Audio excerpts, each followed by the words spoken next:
The Canadian Bitcoiners Podcast is just two guys and maybe a guest or two discussing Bitcoin, Bitcoin equities, and the related macroeconomic space. It's not meant to be financial advice, so please, if you're doing any investing after listening to our program, do your own research, do your own due diligence, and understand that any money you invest can be lost. The show is meant for entertainment purposes only, and we hope you enjoy the program. Friends and enemies, welcome back to another episode of the Canadian Bitcoiners Podcast, the mighty CBP Media Network, bringing this to you as always. My name is Joey. In the other panel is my co-host Len. Buddy, what's going on over there? How the heck are you? I'm okay, Joey. You know what? It's a good day. It's a good day to talk about Bitcoin and Bitcoin-related stories, and that's what we'll be diving into today. Other notable stories too. And other notable stories as well. Yeah. Absolutely that. But it's going to be a fun day today. But yeah, everything is good. Cold outside. And you know what's interesting, Joey? I put something out yesterday. Tomorrow's garbage day. I put something out. I'm going to just vent right now because every 2 weeks we have big garbage day. They call it over here in the region of Halton, where we put up big stuff and it gets picked up. I put out a coffee table for free. I put it on Kijiji. Nobody wanted it. I put it outside. Nobody's taking it. Like, it's pretty good coffee table. Glass top, comes with ottomans. Can't believe nobody's taking it. It's going to go to the dump instead of somebody's house. Why, man? It's too bad. Would you take a free coffee? Like, what are a lot of people like in need of coffee tables that you find to have no value in your home anymore? Like, I would say that that's an expected outcome for a coffee table. Perhaps, given the state of this coffee table, it's in good condition. There's no rips, cracks, tears, nothing. And maybe one could probably sell this down the line. But considering there's a lot of people that are hard up, right? Like, if they're struggling to make ends meet, get something for free. Now, what can I say? It's just too bad this is going to go to the dump instead of going. Well, I prefer it. I'd rather this go to good use than the dump. But hey, man, it's going to go there. And how are things over there, Joey? I'm great. I'm recovering from my cold here. You can probably hear I'm a lot better. I haven't taken any meds in a few days. I got to be honest with you, man. At the end of last week, Len, Thursday, Friday, I was considering going to the doctor, thinking to myself, like, this is not a cold. Something is going on here. Like, I'm never sick for this long. And when I do get sick, for that long, usually it's kind of waning after a week or so. I was going on 2.5 weeks with that illness. Almost unbelievable for someone, I don't want to say someone like me, but like, I still think of myself as 25. I'm 36, but in pretty good health, in good shape, and bit weird. Also, my wife never got sick. I got sick pretty good, and my wife did. And I was talking to a few of the guys on my football team. I got a couple of, other guys who were in pretty good shape around my age, a cop among them, saying like he had it for about a month ago, and it still bugs him. He's still getting the cough, still getting the sniffles, still getting all that stuff. So I was lucky. I had a little bit of an episode, like stomach flu-ish, it felt like, on the weekend. And I thought to myself, like, this can't still be the same thing. But then yesterday, basically felt okay all of a sudden. And then today felt great too.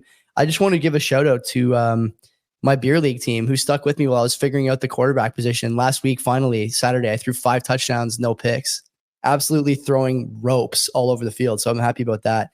It's been a good couple of days. Dan Marino clip when he did I saw it this past week. I don't know who posted it, but it was a clip of Dan Marino throwing a football at this moving target that must have been 30, 40, 50 yards downfield. Just drilling it.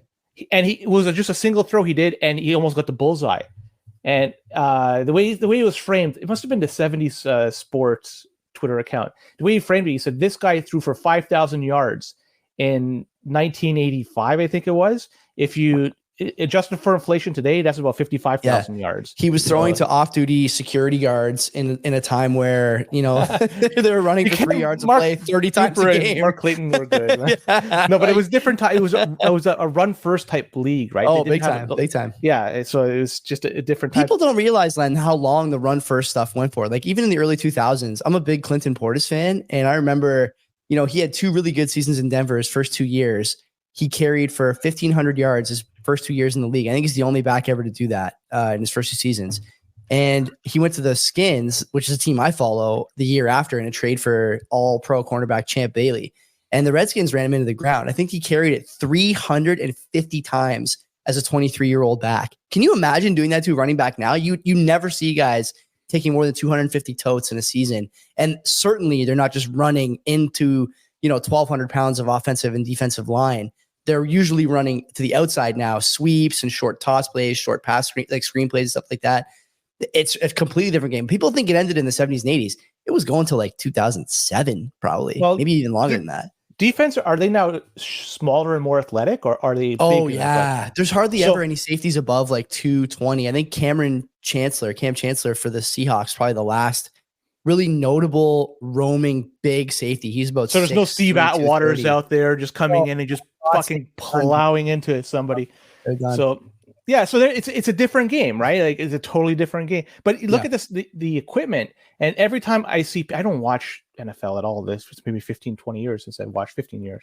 And I look up, if I see any picture that shows on my timeline, it's incredible how small the equipment is in comparison to yesterday. Like you look at Mike Allstott, for instance. Beast, by the way.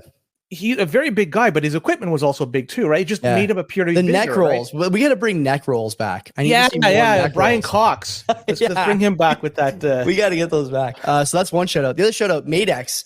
Finally, I got my new Madex hoodies. I'm going to get up and show you the back because the back is really the coolest shit. I don't know if you guys, I'll try to keep it on the camera here. The teeth. It's hard to see it, but yeah, we could get a glimpse of it. Pretty sick. I'm a huge fan of his stuff. And so I bought 2 of these hoodies. I'm glad to support an artist like him and a man like him. Let's not overlook. And of course, Mark, bomb thrower side. Speaking of bomb thrower, let's get to the sponsors. EasyDNS. Best place for you to host your content. The friendly neighborhood registrar, as Mark always says. He's on vacation right now. He is still talking to me and Len about how to improve his business. And you may see something new from him coming in the not too distant future. We're still working on it, still in the lab, okay? But you got to know that no matter where Mark is on the planet, he's thinking of you. He's thinking of the business, and he's thinking of how you can make things easier for you. We've been using EasyDNS to do our website, thecanadianbitcoiners.com, for some time now. And it's been great. I got to tell you, we post stuff there. We write stuff there. Whenever I, get itchy fingers, I go there and write some stuff that nobody reads and we post it. And, Mark also has a lot of other stuff going on. If you want to do virtual private server stuff, VPS stuff, for example, Bitcoin nodes, nodeless implementations, Nostr relays, BTC pay servers, whatever. You got a little shop. You want to sell hoodies? Mark will help you. He'll help you take Bitcoin. Mark's been taking Bitcoin for his services for close to 11 years now, I think, right? Is that the number? 2012 or 2013, I think he said, right? So it wouldn't be much longer than that, given the fact that Bitcoin's only been up. He's been doing it for a long time. If you want to start doing it, he can help you do it. And on top of that, it's cheap. So you got the best product, one of the lowest prices, and you get the added bonus working with Mark. You can't beat that. Trust me, we know. Go to the website, easydns.com. CBP Media is the code. You get 50% off your first round of buys. Or just tell him we sent you, or message him on Twitter and let him know. He loves getting messages on Twitter, I'm sure, from people he doesn't know, thanks to the show. So keep doing it. Keep doing it. Message from somebody. Hey, I heard of you from the Canadian Bitcoiners Podcast. Yeah. Well, we do also have Bull Bitcoin sponsoring us. And look at the price of Bitcoin. I can see it now because it's showing on my block clock 67,700 and change. Might be a good time to buy. Might be a good time to sell, depending on how you look at it. Bull Bitcoin has you covered, depending on which way you want to lean. But not just on chain. Look at the fees. They're slowly creeping up right now. We're looking at the 30 sats per VByte area. It's still kind of low, but it will be creeping up given what's going on next month. And so they also give you the option where you could buy with Lightning. So buy your Bitcoin with Lightning, it's going to be obviously cheap transaction fees, and away you go. With Bull Bitcoin, you could also pay your bills with your Bitcoin. So if you bought Bitcoin a while ago and you made huge gains in it, you can start spending it by paying your bills through Bull Bitcoin. You could also buy gift cards through Bull Bitcoin with your Bitcoin. So again, if you made huge gains, you want to start spending your Bitcoin, you have the option to do so by buying gift cards and spending that in the real world. And also they have the KYC free buys. Go to the Canada Post, drop your Canadian dollars, and they're going to load up your KYC free Bull Bitcoin account. And with that, you can buy KYC free Bitcoin. Check it out. The spread is the cheapest in the game. It's easy to do. I did a video on it on what's the process. Just do it. And use our referral code below if you already haven't opened up an account with Bull Bitcoin. By doing so, and you fund your account and give them all the information they need, $21 added to your account, no questions asked. You love to see it. Let's do some housekeeping. I'm going to just go to our calendar here to let people know what we have going on, because I do like telling people what interviews and stuff we have coming up. It's only fair since you guys keep coming back every week. On Wednesday, I have the gentleman. He's the engineer behind and the brains behind the BitAxe. Gosh, I forget his name. I'm going to try to pull it right now. Scott. Yeah. I don't know what his real name is. I think I could check it out on the invite, but either way, it's Scott 9000 SKOT9000 on Twitter. And he is the instigator of the BitAxe Bitcoin ASIC miner. Talked about this BitAxe last week, I think it was, or 2 weeks ago. Anyways, a lot of people they liked it. We'll get to dive deep into this. And if you have any questions to do specifically to that, he's the man to ask. And you can send it through us. We'll be happy to ask for you. Yeah, very excited to hear that podcast. I still do want a BitAxe. I want to get one from them. Maybe he'll just give us one for free. I don't know. You can ask him when he's on. Scott, please. Jaime Garcia coming on the week after that. I think I'll sit in for that one or do it myself unless you really want to do it. I'm not really up on the El Salvador stuff, but I do want to talk to him about a few things I've heard over the last little while. Taras Kulik on the 3rd of April. Who is that? Talk to me about this person. It's a mining guy. Boomer. He's the one who recommended him. Sunnyside Mining, I think, right? Is that the I think so. So if Boomer recommends, to me, that's good enough. It's good as gold. Boomer, you're not in a chat, unfortunately. Hopefully you'll be listening or watching this later on. I just salutations to you, buddy. Hopefully everything's okay, because normally you're in a chat. Hopefully there's nothing wrong. Or maybe you have a meetup today. I don't know. Either way. He's on a date maybe. He does like to go on the dates sometimes. He did send us a message of one time he was going on a date, and he said either we go to the range or we watch CBP at 7:00. Gotta love that. We're on dates with people, Len. How's that? That's a good date. If my wife finds out I'm going on dates with other people and not with her, she might be upset. Well, there's a reason why. I got to say one thing, too. I didn't say at the very beginning. The new league in NHL 94, I finished tied for first. Beat the guys in the quarterfinals. I'm now in the semifinals. I'm 1 win away. Best of 7. If I win this series, then I'm going to make it I got a free draw into the King of 94. I don't have to pay my way. So, yeah, man, I got to just go against the seed number 4. And then they're playing the Blackhawks. I beat them before. I should beat them again. I'm hyped on that. I'm hyped. So we got Taras on the 3rd. Then we got a couple of in-persons. I'm going to be talking to, actually not in person. Ryan McLeod's going to come on the 9th of April, Nuclear Bitcoiner. The 16th, Plate Liquor is going to come to my house. We'll do that in person. The 23rd, the Caradzas will come to my house for an in-person. Hey, I'm going there this Wednesday. You're also going there this Wednesday, so keep an eye out for that, everybody. Lots of interviews. And then, Len, today I booked April 30th. Did you see David Bailey and Mark Goodwin coming to the CBP for a power hour, April 30th? Yeah. Hang on. Strap in. That's a Tuesday. It's a Tuesday. I may just hop in if you don't mind. If I'm free. The weather starts to get warmer over there, so I tend to be less free. But I may make a point April 30th. Whatever time it is, I don't give a shit if it's even during work time. I'll take that time off. I got some vacation time that I have earned. I may jump in because I have some questions I may want to ask. And I like to ask. Sometimes you ask the horse's head. Other times you have to ask the horse's ass. And we'll just decide which one it is I'll be asking. I plan on keeping it civil with Dave and Mark. I like Dave and Mark. I know you disagree with a lot of stuff they do. I think I've given them the benefit of the doubt over the years. I don't necessarily love ordinals. Yeah, I mean, we've talked about this before, but I do want to get their opinion on a lot of things. And, especially if I think about some of the stuff that's going on in the CBDC world now, they're pretty good on their coverage of CBDCs and the lines between certain people of note and eventual CBDC regimes. So I'm looking forward to talking to them. I know, you have some questions, I think, on the side of the magazine, which is good too. I mean, those are important questions as well for everybody. But I got many questions that need to be asked. I'd love to know what their answers are to that. And maybe there could be some dialogue. It's so why it is that it's the direction they're going. And it's a good chance to ask and find out why. Yeah. So, maybe April 30th. Yeah, I may jump on again. That's your show too. I mean, you're more than welcome, as you know. So, let's hop into the stories. We got to start with the Bitcoin stories here. Where are we going to? I have one boost. Oh, the boost. Yeah, sure. There's a problem with the boost. I can't get them all for whatever reason. I could check. Normally, I could check them through the web, and I can't. It's giving me an error. Then alternatively, I could check with my phone. I can't. It's giving me an error. I only get one boost that I see here. We got many, many boosts. And I'm sorry if you sent in a boost. This is a technical issue with You've been giving people so much shit about not streaming and boosting instead, and now you can't read them. Well, anyways, so we have Hodler's Official boosted us 5,277 sats. I don't know what's the significance of that, but he says teams are filling up for the Canadian Bitcoin Conference's Canada versus US Bitcoiners hockey game. Yeah. Sign up now if you want to play. Will be a fun kickoff event for all with games, prizes, and more. Check out Hodler's Official on Twitter for more info. And he says, love the pod. Thanks, boys. I like Corey a lot. I was talking to him a bit in the DMs because I think Brandon from Green Candle is going to do play-by-play for that. I might actually also do play-by-play.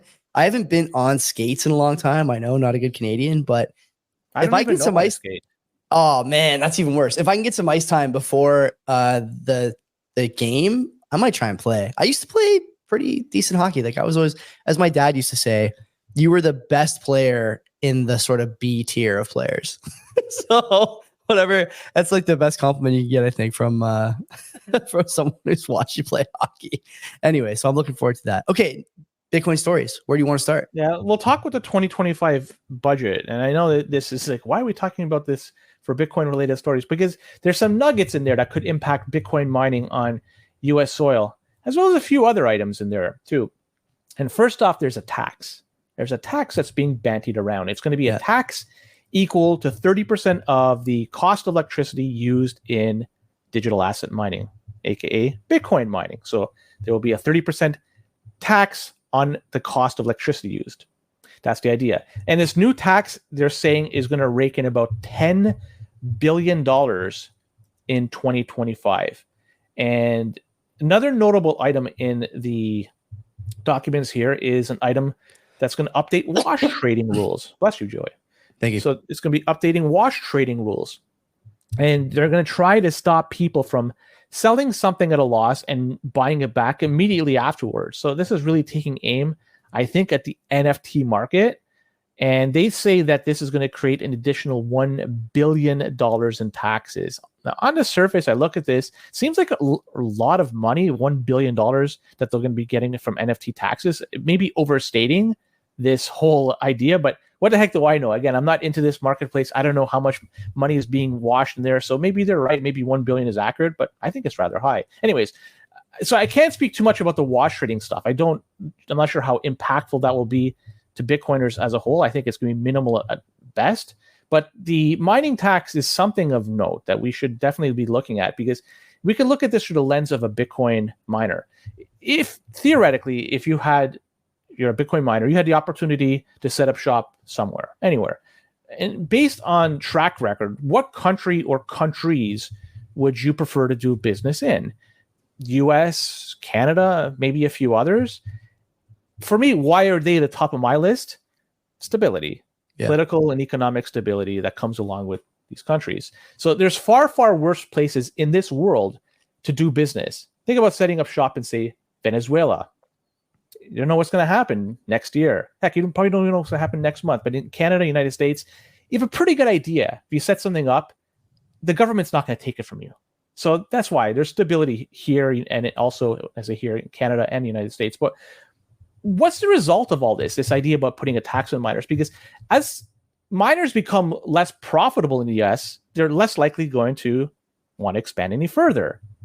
Maybe they'll start looking elsewhere to provide cheaper power, but there may be the hidden cost, namely stability, which I referenced. But I guess one could say, is this an attack on Bitcoin? Perhaps maybe an indirect attack. But we also need to look at this through the eyes of the Treasury Department. They need to squeeze everything out of this. There's so much money that they have to get. So through taxation, they have to somehow fund all the things they're trying to fund. So they're trying to get as much revenue as possible. So this lemon is going to be squeezed as much as possible. And Bitcoin mining, it's a low-hanging fruit, right? Like, let's be honest, how much is it going to impact the general population as a whole? Probably minimal.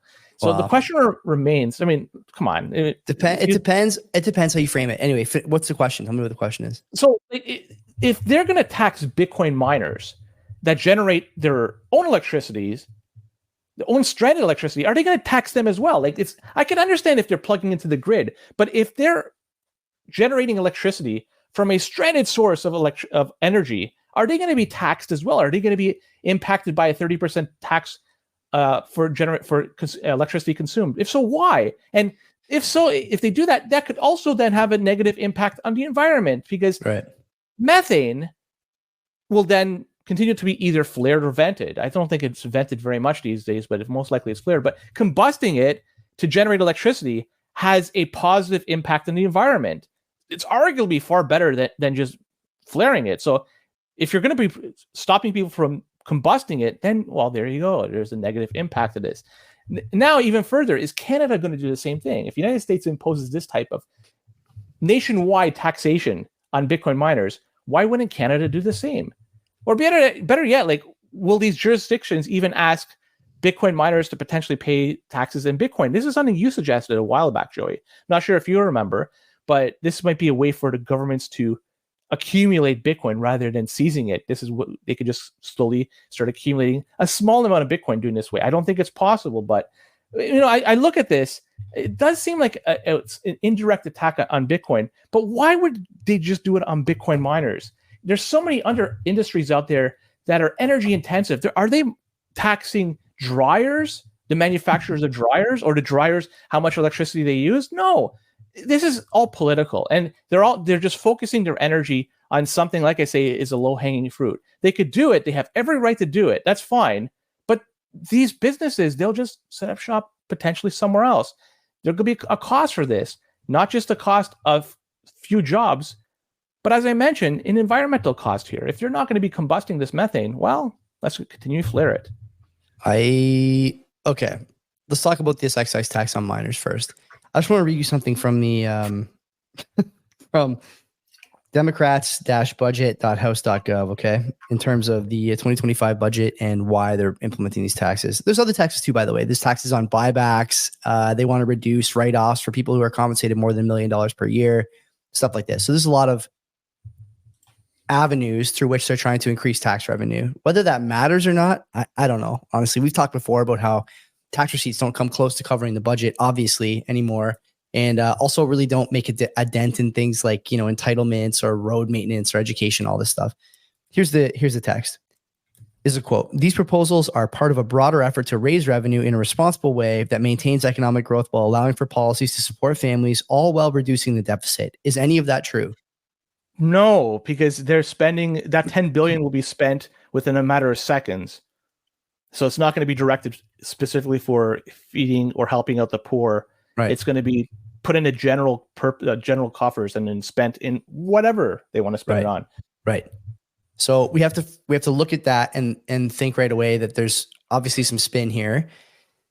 In terms of, framing the excise tax on miners, look, the Bitcoin network is resilient now. It's not downable vis-a-vis an excise tax. And there's too many other nation states that will take those miners on because they bring with them economic growth and they bring with them a lot of brain power. Bitcoiners are a smart group. I'm a little biased in that opinion, of course, but I think it's fair to say that we're pretty bright and we've done a lot of things right over the last 7 or 8 years.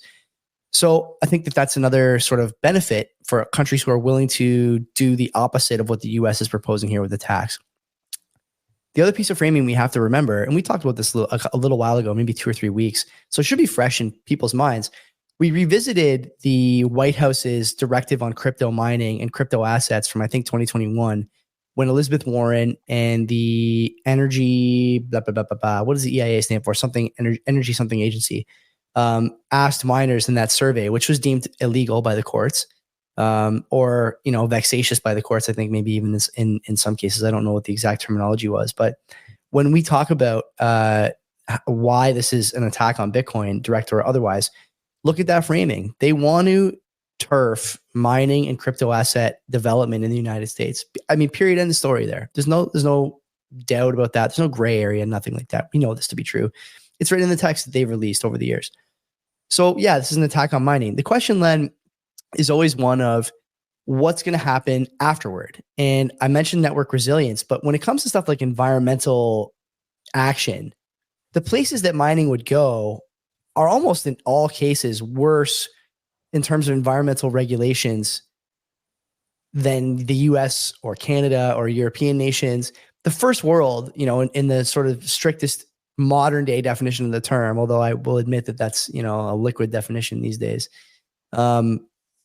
These countries all have really tight regs on what you can do in terms of mining, in the traditional sense, in terms of energy expenditure, in terms of greenhouse gas emissions, carbon pricing, things like that. Now, you may agree or disagree with those policies, but they do force selective emissions in almost all cases, right? You can't just, pump tons of CO2 into the atmosphere if you're one of these big companies. Same way if you're a miner, you can't do it. They want to tax that, fine.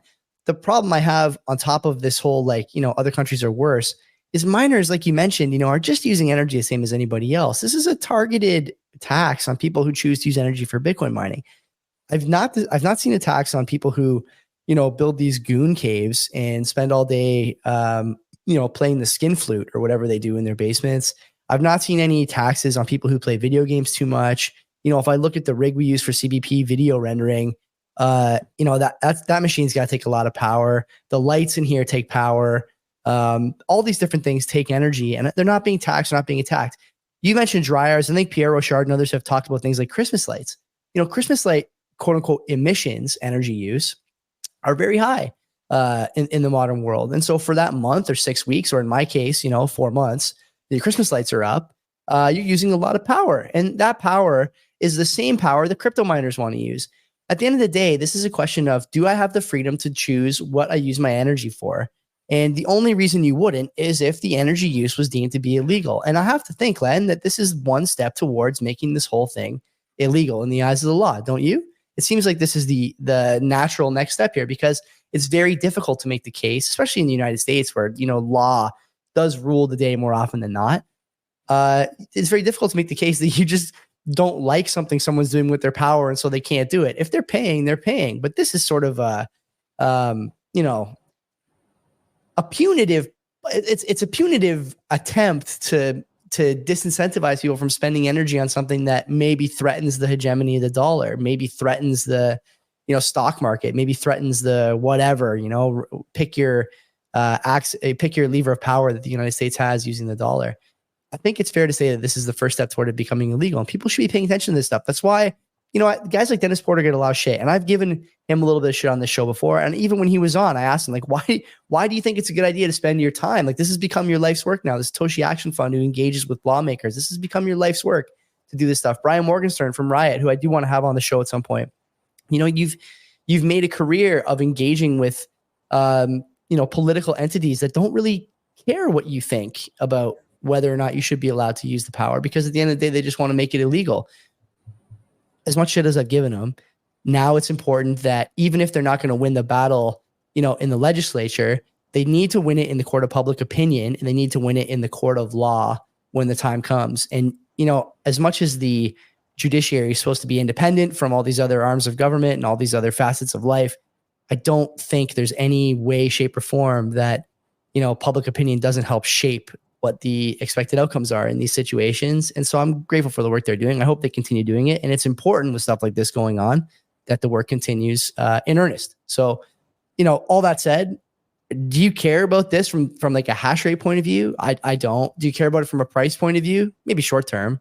But for me, it's like, other countries have tried this and it didn't do anything to the network. I realize the United States is maybe the biggest fish in the pond, but it just doesn't worry me long term. Short, medium term, I mean, a bit, but I think this still only ends one way for fiat currencies and for Bitcoin.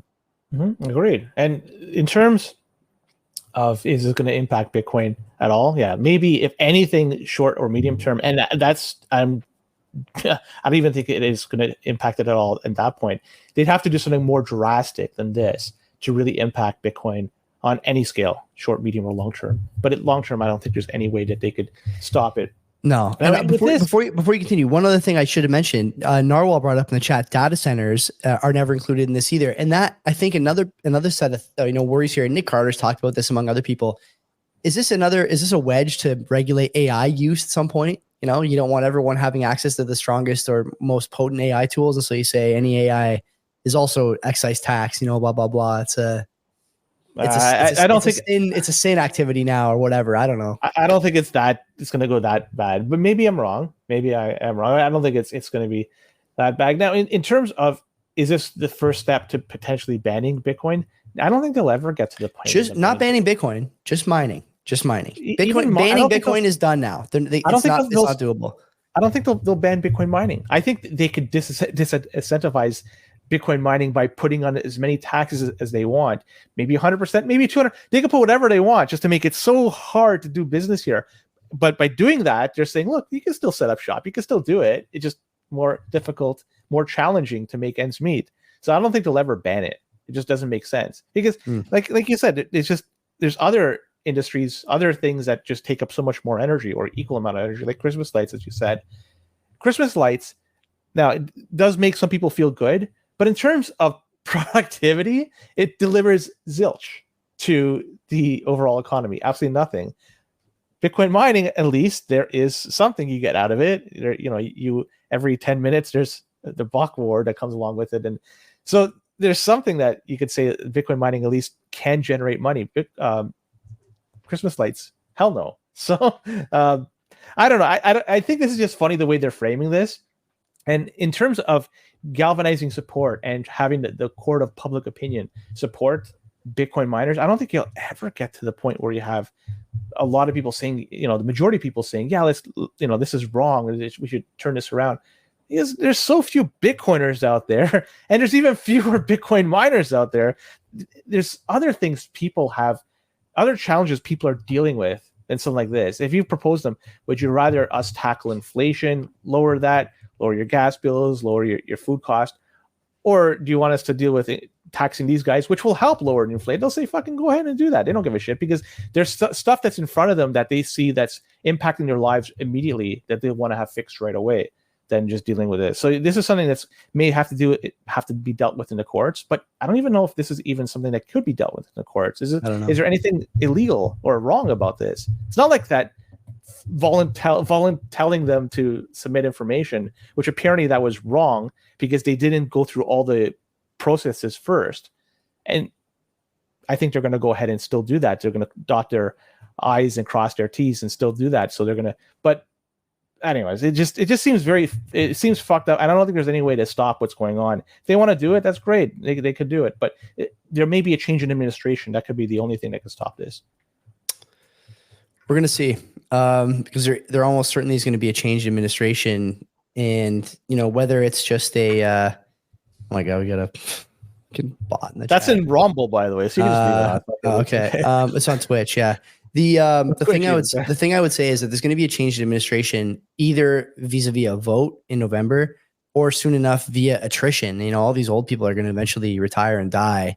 In the next 10 years or so, they'll become ineffective and probably be voted out or removed by the party. So, it's a shame it comes to this. Honestly, that's the thing I kind of get down about, that these politicians, they have such a chance to be sort of on the leading edge of innovation when it comes to stuff like Bitcoin. And instead they choose to hold on to power any way they can and put punitive taxes on stuff. Elizabeth Warren tweets out often about Bitcoin mining now and Bitcoin energy use, and does these sort of choreographed tangos with different representatives from big banking about Bitcoin and crypto. And it's so theatrical, but it's not sensible to do this. It sort of demonstrates that they've not done the work on how resilient the network is, and not looked at the other times where someone has tried to remove Bitcoin from existence vis-a-vis disincentives or legal action or whatever. It just doesn't work.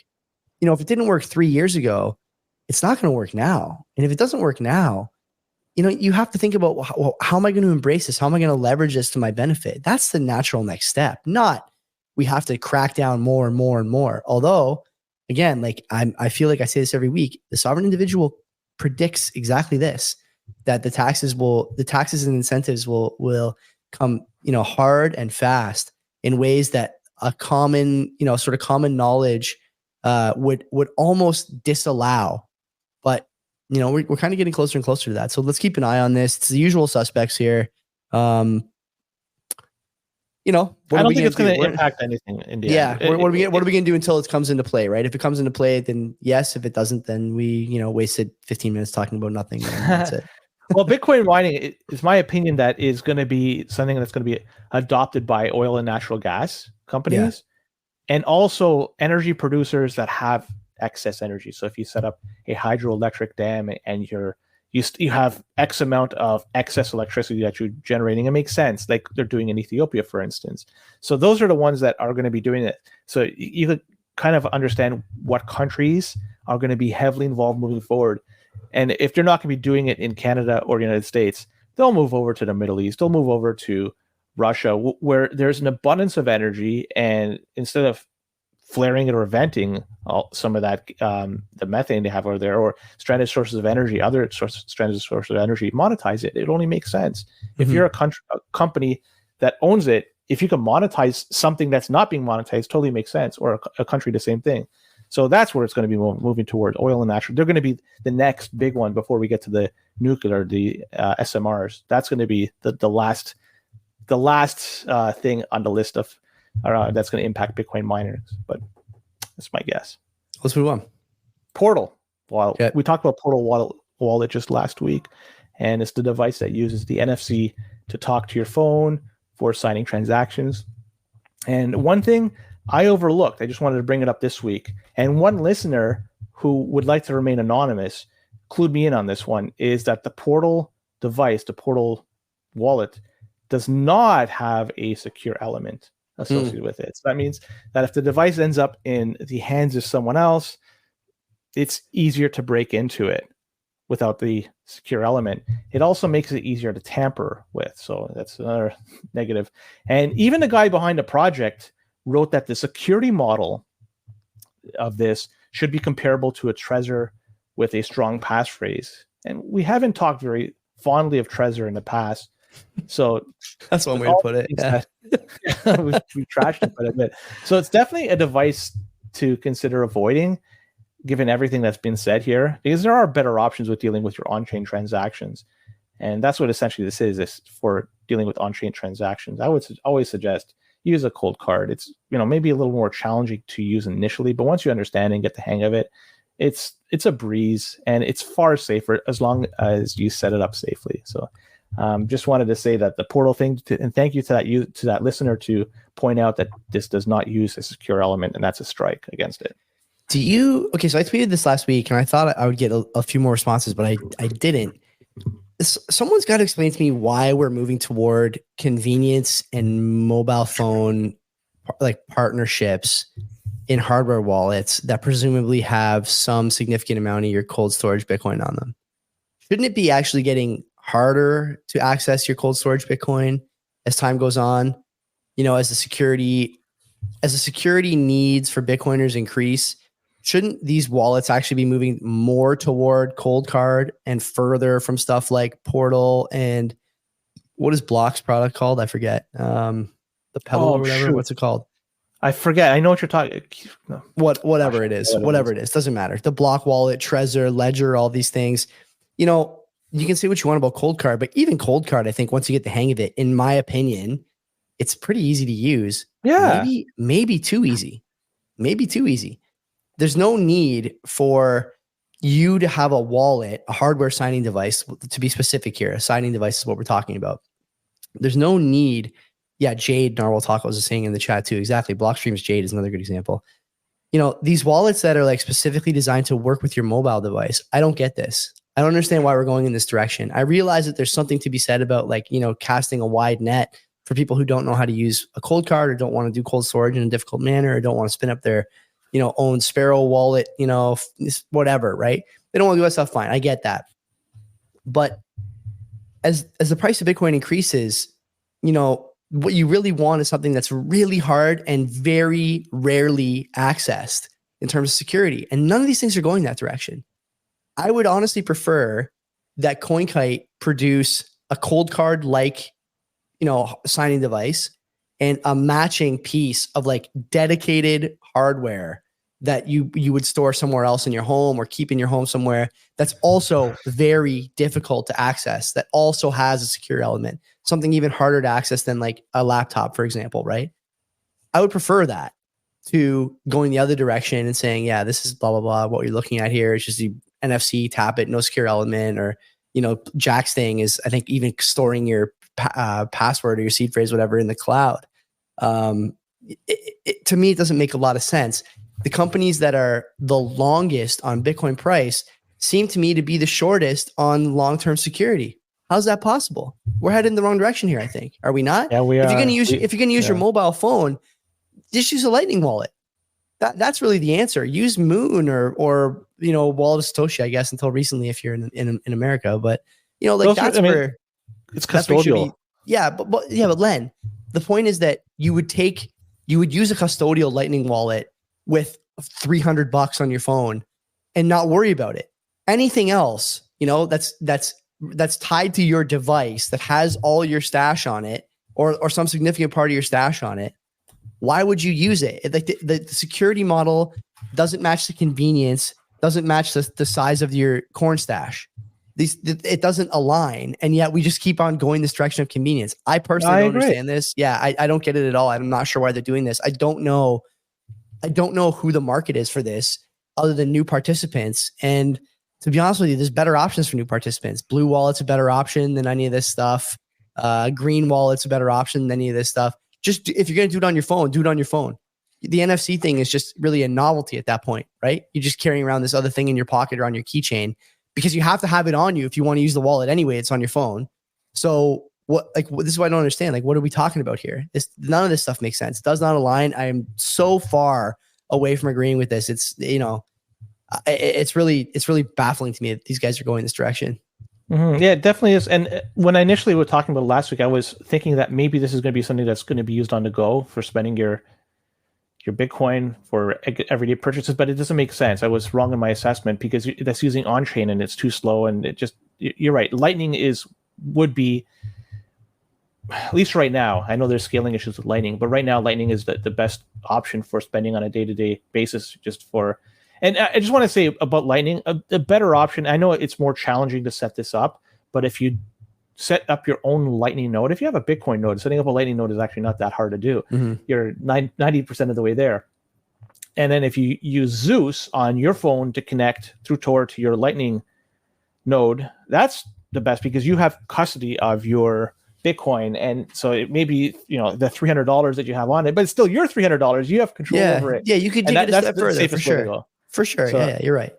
That's what I just recommend. Like from the hardware side, it doesn't make sense. This is for people like Freddy Krueger, or whatever the guy's name. Yeah, I don't know. This couple is testing some loan products out. Not only testing the loan, talk about somebody that just does not get it. He was also mentioning that one of the issues with Bitcoin is, like a cold card, for instance, is you could get SIM swapped and lose your Bitcoin. I don't understand how, the connection between getting SIM swapped and losing your Bitcoin, leaving your keys on the cloud is not the way to do things. Nobody's going to be doing that. It's not the way to do things. So this guy is fucking totally lost. I don't want to talk about him too much, but man, oh man, he's gotten so much press and he doesn't deserve a fucking ounce of it. Thinking ETH is the fucking biggest thing that's going to impact Bitcoin or the biggest threat to Bitcoin. Get the fuck out of here. I don't get it. Whatever. What's next? What else you got? El Salvador. Let's talk about some developments that's going on over there because El Salvador is trying to attract foreign investment into the country, and their Congress passed a vote to reform tax laws, and they've moved to eliminate income tax on international investment and money transfers. Previously, the tax was 30%, and a new tax on those two things are going to be 0. So it's going to be 0% tax on international investment and money transfers. And given the way crime has been dealt with in El Salvador, and insecurity has improved drastically, but this is, at least from my vantage point, it may not be the reality, but from my vantage point, it's sure things are getting much, much better over there. This makes it the improved security plus the removal of the taxes on what I've mentioned makes it more attractive for businesses to enter and to set up shop in El Salvador. So I like that. And maybe we could be the Canadian Salvadorian podcast, the Salvadorian Bitcoin podcast, because it's time to relocate there, Joey, and take advantage of the 0% income tax. But not only that, did Team Bukele do that? Team Bukele did something else. They also mentioned that they had $400 million in their Bitcoin transaction, in their Bitcoin balance. Sorry, that's one of them. One of their wallet account. One of their wallets had that. Yeah, it's one of them, and it's a little bit less than 5,700. We'll call it 5,700 BTC. It's very, very close to that. They've moved that to a cold wallet in a physical vault within their country. Now, initially looking at that made me wonder, how were they storing their Bitcoin up until that point? According to Arkham Intelligence, it's mentioned that the wallet address where this came from belonged to Bitfinex. So it looks like Bitfinex was custodying their Bitcoin up until now. One of the things I always wondered is that if you're using another outside entity to custody Bitcoin, there's a potential rug pull that could happen. I think the rug pull would be even greater if the company that was holding onto Bitcoin was in the United States, like a Coinbase. Let's be honest, the Bukele hasn't made a lot of friends over there. But Bitfinex, I took a look. They're actually based in Taipei, Taiwan. So there is connections to the United States, but at least it's not the United States. So with the respect of the number of Bitcoin they moved, and this is based off the transaction information that Bukele provided in his tweet, they've accumulated far more Bitcoin than initially thought. The number of Bitcoin that El Salvador was thought to have up until now was somewhere in the vicinity of 3,000 Bitcoin. This number far exceeds that number, plus they have other Bitcoin. And so how do they get this Bitcoin? Because they can only buy so much given how much dry powder they have, right? Mm-hmm. They're selling citizenship or residency through Bitcoin. They're mining Bitcoin. There's other endeavors too that they're using to accumulate Bitcoin. They're very resourceful to accumulate thousands upon thousands of Bitcoin that they previously thought to have had, way more than that.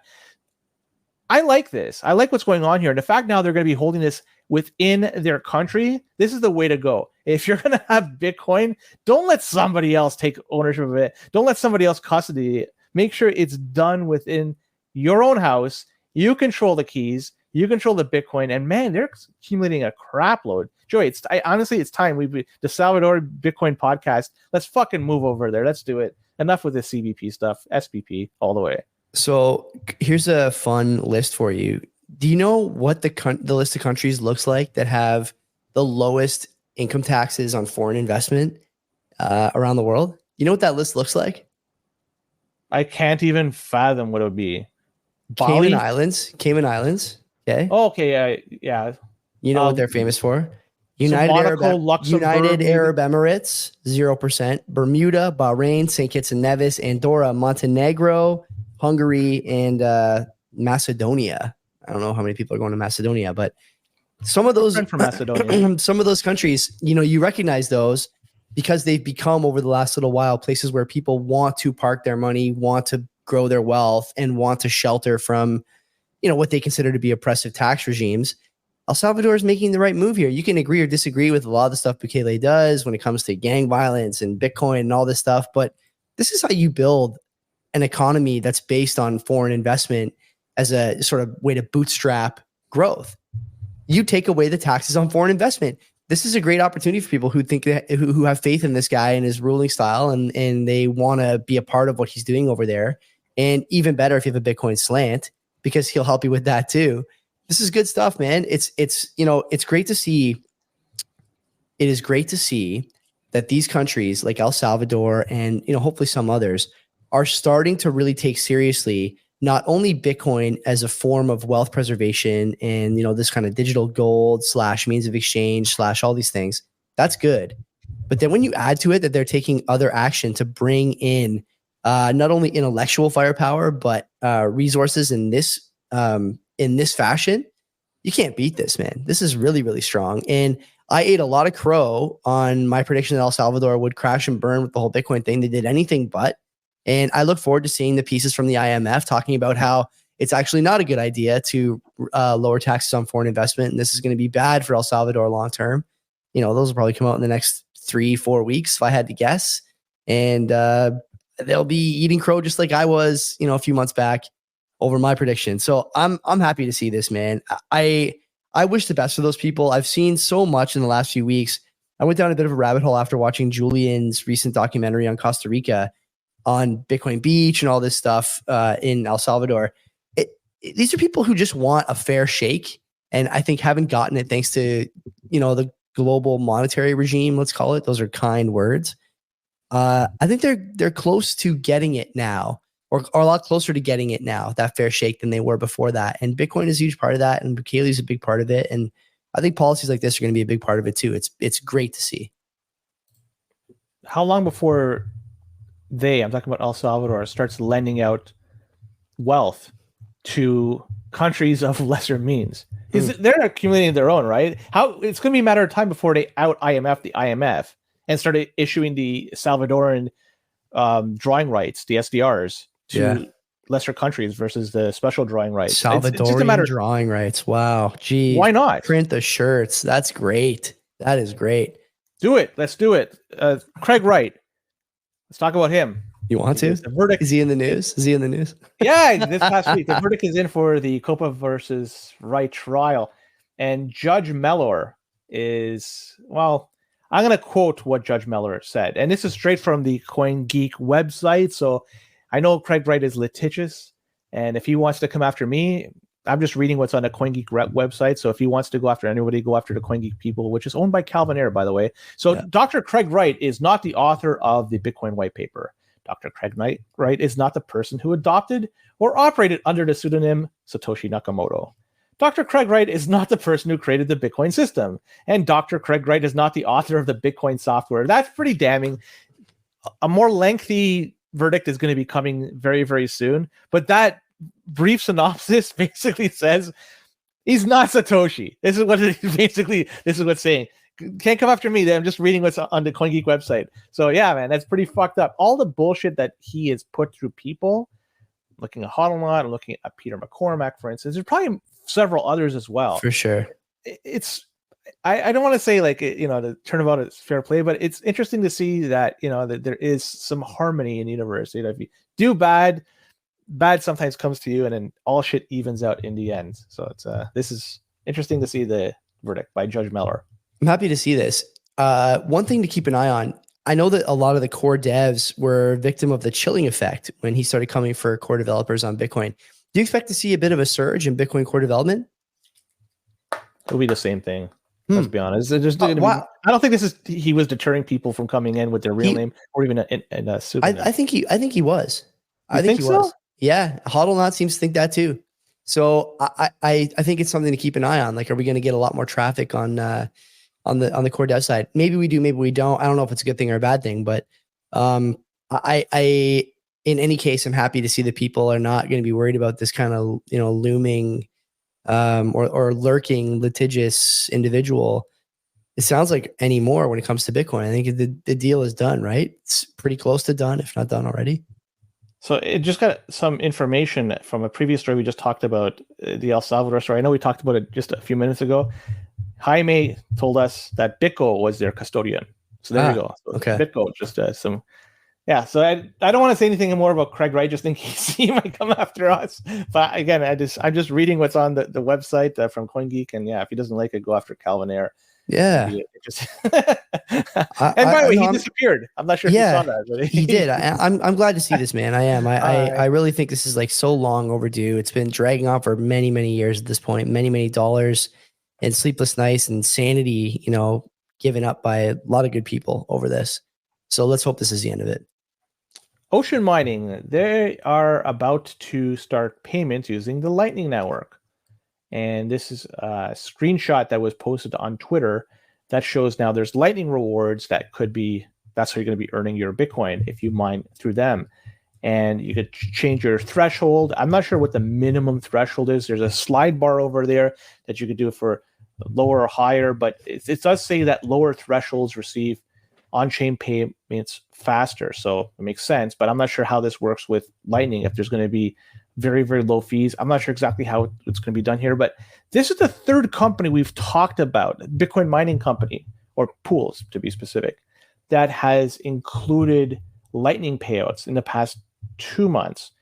I know we talked about Brains Pool, another one, I forget the name of them, I'm sorry. And now we're talking about Ocean Mining. So this seems to be a growing trend in the Bitcoin mining community, that they're going to be allowing their users to receive payments through Lightning rather than on-chain. So fees are going to be lower, the minimums are going to be lower, and it's just going to be a steady stream of Satoshis coming to you. Like I mentioned with last week with Brains OS, the same thing applies to this. As long as there's going to be lower fees and lower minimums, it makes sense then to start heating an area of your home or more areas with S9s, because right now an S9 doesn't do very much. But if you're going to heat an area of your home with electricity, you might as well look into using an S9 to do that, because by doing that, at least you're going to get some Satoshis, kyc-free, might I add, with certain pools through mining like that. So it just makes it more economical to start mining at home and to heat areas of the home with an S9. But now we're approaching the middle of spring, and it's not going to be worthwhile to do anything these days. But you may want to start setting up shop just in case for the winter time, because who knows what's going to happen. S9s are probably going to be still readily available, but they're older equipment. If you do order one, it could be trash. You might have to reorder it. So if you're going to start doing it, start heating an area of your home with an S9, start the process now. Start learning how to do it now, because once it gets cold, then you can take advantage. Some free sats. If you're going to heat it anyways, electricity, you might as well do it with an S9. Yeah, exactly. I like this a lot. I don't know how much, hash rate Ocean will end up with. I think they're 1.7x hash right now or something like that. So they're, kind of small fish for the moment. But, the thing about mining, and this ties back into the story we led with the excise tax on miners in the States.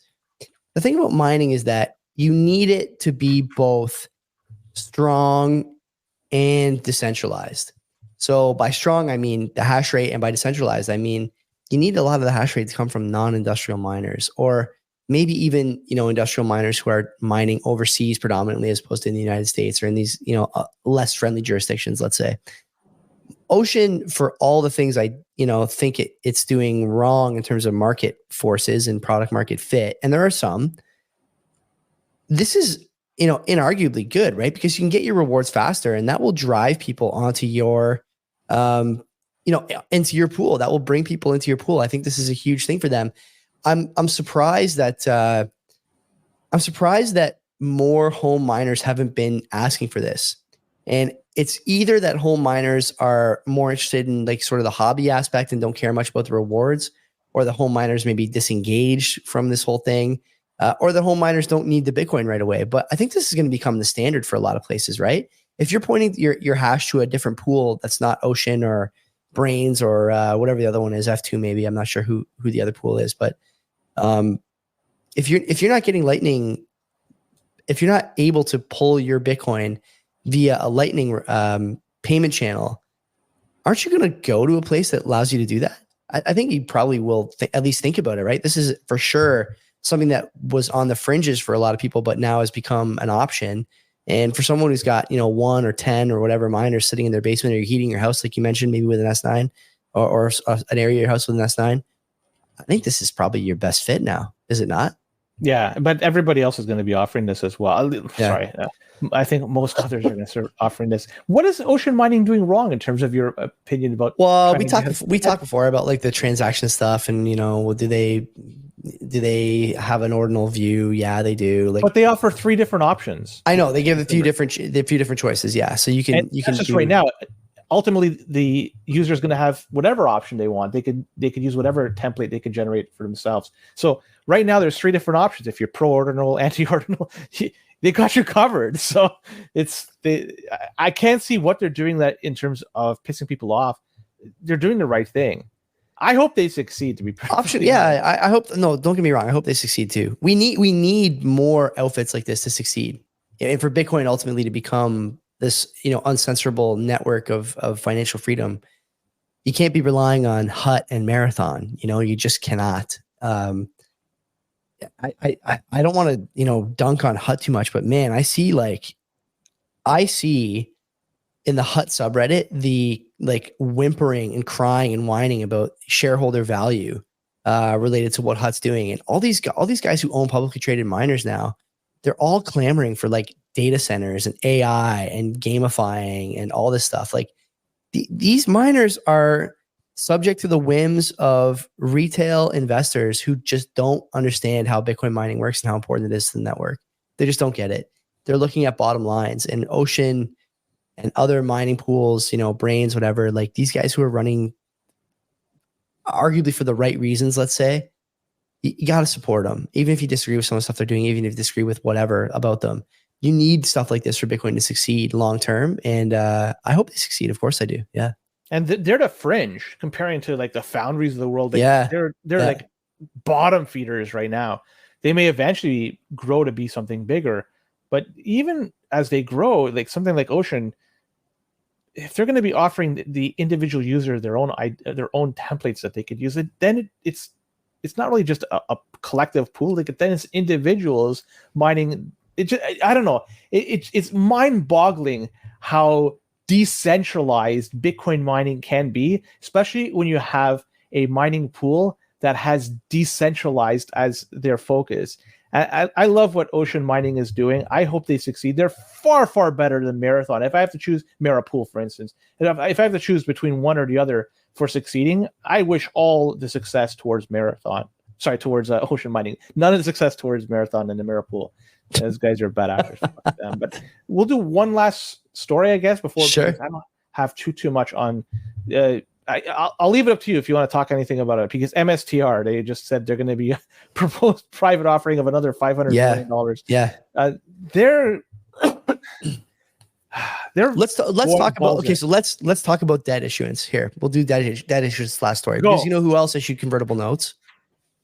No, Coinbase. Oh, and yes, you're right. There's some discussion about, is Coinbase going to start mirroring the MSTR strategy? Are they finally taking a page out of Saylor's book? Saylor obviously has done everything. He's issued stock. He's diluted shareholders. He's done convertible notes. He's done all kinds of stuff, right? And he's done it to the tune of about 1% of the Bitcoin available Bitcoin, let's say, or total Bitcoin. I don't know how much of it is actually available these days. People are not selling. So that's going to be 1% of the overall that's ever going to be mined. That's what I mean. The total. Yeah. The total, not just the available. So Saylor's doing convertible notes. The expectation on Saylor's part and the part of his board, and clearly the part of his shareholders, I mean, say for today, I think MSTR dropped almost 20% today. But the general feeling on MSTR is like, look, I want more Bitcoin per share. I don't care about dilution in terms of my ownership of the company. I don't care about dilution in terms of, risk, or I don't care about risk as far as convertible notes or debt issuance. I don't care. I just want the Bitcoin and I want to have some claim to it. What that claim is remains a little nebulous. I got to be honest. Mike is not given a great explanation for that, in my opinion. You're a Bitcoin development company. You're going to have capital to deploy, blah, blah, blah. I get all that. But at the end of the day, MSTR, I don't think is the best vehicle for Bitcoin exposure. That's my view.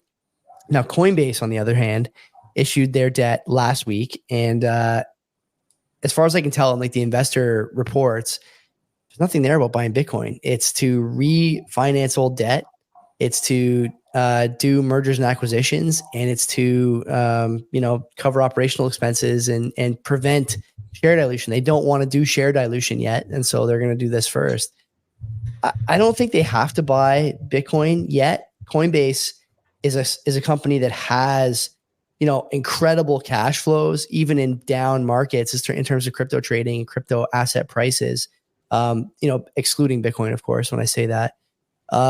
These guys are still crushing. People are still willing to degen into just about anything. And they even launched that layer 2 thing, Base, that allows people to do, whatever, spin up other bullshit on their platform. I don't think they need to buy Bitcoin yet. But what I don't get, Len, is why, like this day and age, the Coinbase investors, and I would include myself in this, even though I don't have tons of Coinbase stock. The Coinbase investors have to be asking themselves at this point, you're issuing convertible notes, you have good cash flows.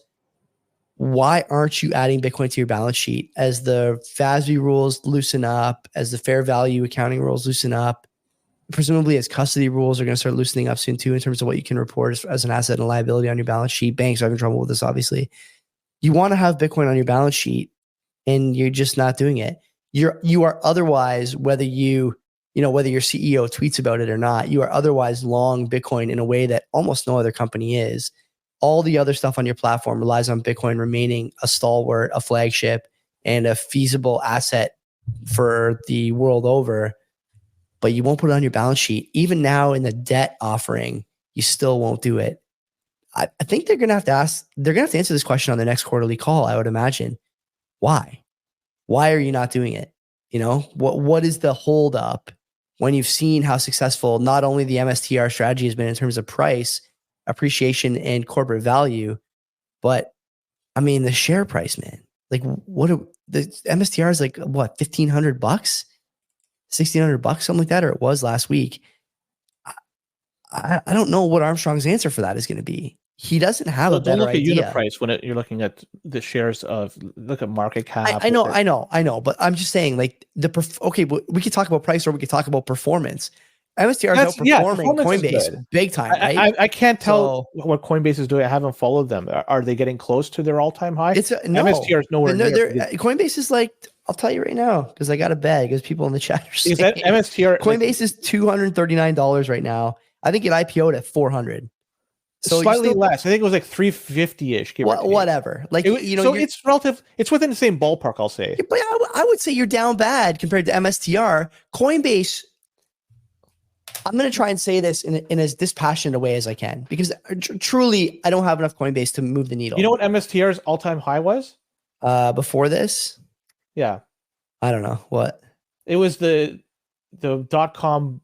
Yeah. Over 3,000. So it was probably pre-split too, right? That's probably the pre-split. Well, according to this chart, it's less than half. Unless this deals with the split, I don't know. But if it does, it's less than 50% of the all-time high where they are right now. Coinbase is closer to that. So but Coinbase, it's a much more narrow. I'm not trying to defend Coinbase. Well, no, I'm not either. Like, clearly, the management of Coinbase is, I think, suboptimal. And the thing I would say to Coinbase, and I can't imagine this guy is not hearing this from people in his life or his board. Like, we should be the vehicle for Bitcoin exposure in the S&P 500, not fucking Sailor. And we're not, because you refuse to talk about Bitcoin, mistake. Refuse to put it on your balance sheet, mistake. Continue to propose all these dumb fucking ideas about shitcoin tokens and making it easier to list, mistake. Continuing to try and pull the legislative ladder up behind you so no one else can compete. Mistake. Sailor has done all the right things. Armstrong has completely dropped the ball. And to be honest with you, as a Bitcoiner and as a shareholder, I think the guy should be fired. I think he should be fired. Like, what is his excuse at this point? The Bitcoin price just hit an all-time high. You're still half of what you fucking IPO'd at? 3/5 of what you IPO'd at? What's your excuse? What is it? Is like, if they're a shitcoin casino. For sure. It's a garbage company. It's a garbage company, but they should be able to figure out that, like, we can still be stupid with all our product offerings and put Bitcoin on the balance sheet and grow the stock, grow the performance of the stock. Millions of dollars setting up an NFT marketplace type. I know. Remember that? And then it traded like $1 million in the first month or something. Like, no one cared about it. The volume was so small. So they put their horses, their money in the wrong horses. Yeah. If they stuck to Bitcoin and just dealt with that, they would have been in a far better position. But they wanted to grow. They wanted to have mass appeal. Stupid. Now they've done so, but there's a cost to it. In terms, and I'm not just Coinbase raising capital, in this case debt, MicroStrategy doing the same, but they're using it for two different things. It's a dangerous proposition to do that, because you never know what's going to happen. Now, one can make an argument, MSTR makes sense, leverage as much debt as you can, especially cheap debt, because they're getting very favorable rates, and buy as much Bitcoin. There's still a risk to that. There is some risk to that.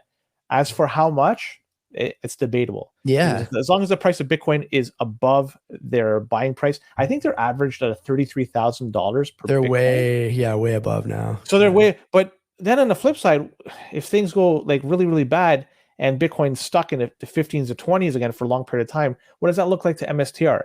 We're a long way from getting there. We may never get there again. So I'm just trying to say, like, when you take on debt to buy something, there's an element of risk, and they've done the math. They figured it's worthwhile to do this. Good for them. But personally, I like using profits. I like using money on hand that you generate that's outside of debt to buy stuff. That's the way I look at things. But then again, that's why I'm sitting in the basement, still working 9 to 5, doing my thing, and I'm not living on the high like Sailor is. So maybe I'm doing it all wrong. Who the fuck knows? Let's transition over to notable stories. If you're with us on video, hang in. We got about half an hour to go here. Notable stories, lots of them. If you're hanging with us on audio, wait till tomorrow, and we'll drop the other half of the episode. Until then, take care of yourself. Don't be a cock. Are you a fan of the old school NHL 94 game on the Genesis or SNES? Why not check out my show, the NHL 94 Podcast? From tournaments and tactics to the people who make up this community. Check it out wherever you listen to podcasts or find it on YouTube.